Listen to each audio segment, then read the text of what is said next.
Hello అందరికీ నమస్కారం. ఈరోజు 8 తారీఖు గ్రహణం గురించి తెలియజేస్తున్నాను. అయితే ఈ యొక్క గ్రహణము చాలా మంచిది.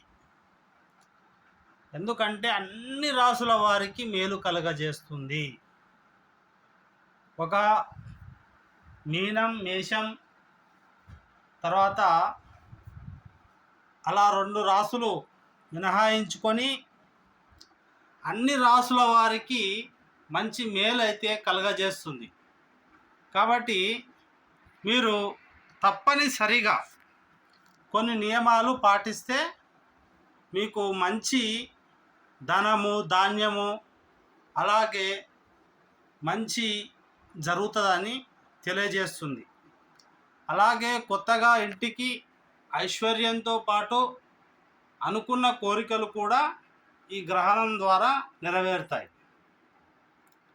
ఈ గ్రహణము సమయము వచ్చేసి 5 గంటలు ఉంటుంది. ఈ యొక్క శుభకృత్నామ సంవత్సరం 8వ తారీఖు సోమవారం నాడు మరి వస్తుంది. కాబట్టి ఇది లాస్ట్ రోజు. తెల్లారి మనకు ఉగాది ఉంటుంది.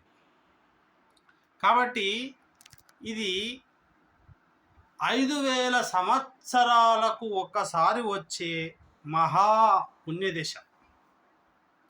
అయితే ఈ సమయంలో మీరు చేయవలసినటువంటిది ఏమిటయ్యా అంటే, ముఖ్యంగా అన్ని రాసుల వారు దేవాలయాలలో కానీ, తర్వాత ఇంకా చెప్పాలంటే